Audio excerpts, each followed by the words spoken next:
We all know artificial intelligence is changing, well, pretty much everything. But with all that incredible power comes some pretty big risks.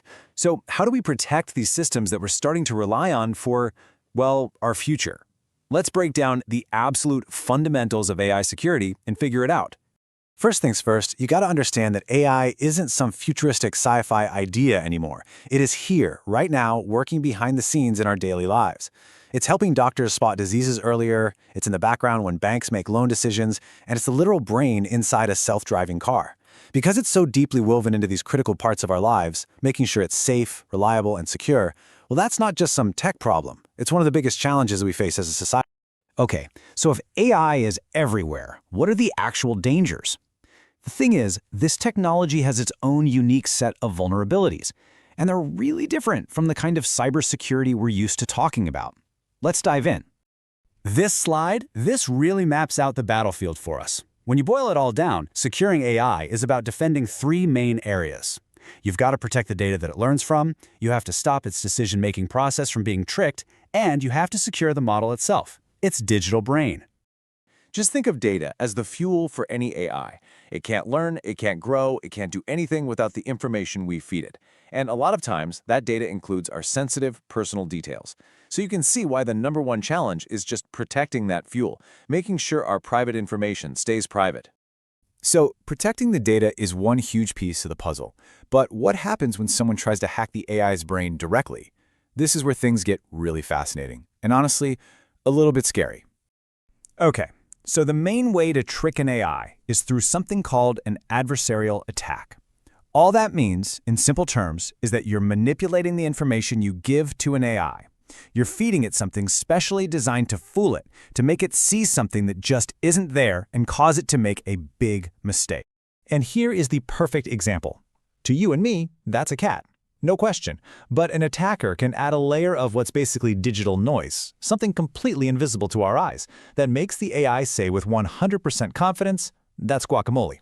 Now, a cat being called guacamole is kind of funny, but what if that wasn't a cat? What if it was a stop sign, and a self-driving car now sees it as a go sign? Yeah, you can see why this is so incredibly important. Now here's another more insidious kind of attack. It's called data poisoning. Instead of trying to trick the AI in real time, attackers go after its education. They sneak in bad or biased data while the system is still learning.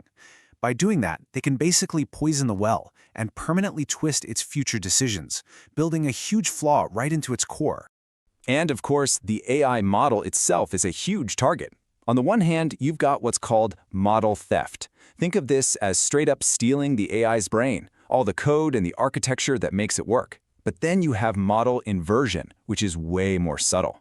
Here, an attacker doesn't steal the brain. They just poke and prod it with clever questions until they can piece together the private, sensitive data it was trained on. It's like they're forcing the AI to reveal its memories.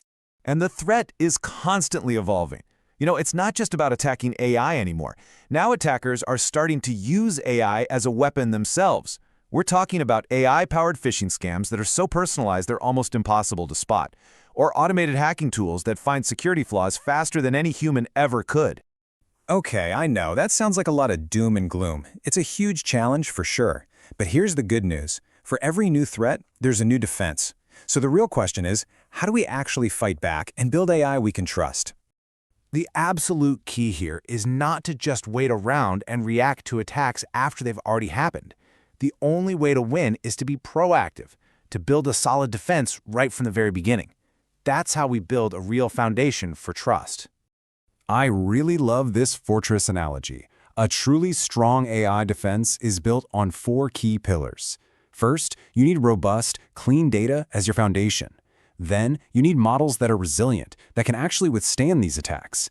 Third, you need to be watching all the time with continuous monitoring. And finally, you absolutely need strong ethical frameworks to guide everything you do. So what does that mean in practice? Well, it means having really strict rules for how you handle data. It means actively training your models to recognize and resist attacks. It means locking things down with tight access controls and constant monitoring. And it means only working with partners you trust and always following clear ethical rules. It's not one thing, it's a whole strategy. So what does all of this actually look like in the real world? Let's take a look and see how these defensive ideas come together to protect a system that you or I might actually use. Let's go right back to that self-driving car. To make sure it's secure, you have to ask a bunch of questions all at once. Is its camera being fooled by something like a simple sticker on a stop sign? Is the map data it's using coming from a source you can actually trust? Is the core model, the brain, protected from being stolen or tampered with? You have to defend against all of these things all at the same time. So, if you're going to remember just a few things from all this, let it be these.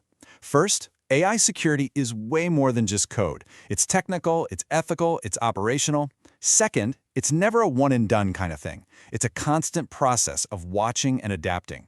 And finally, at the end of the day, the goal of all this hard work is to build trust. That's the only way we can all get the benefits of this technology safely. And really, that's the bottom line. We have to be proactive. Building security in from the very beginning is the only way we can unlock the amazing potential of AI without giving up our trust in the systems that are starting to shape our world. And that kind of leaves us with a final thought. As this tech gets woven deeper and deeper into the fabric of our society, our healthcare, our finances, our transportation, what's the one system that you think is the most important to get right? What do you want to be absolutely sure is secure? It's a really important conversation, and it's one we all need to be a part of.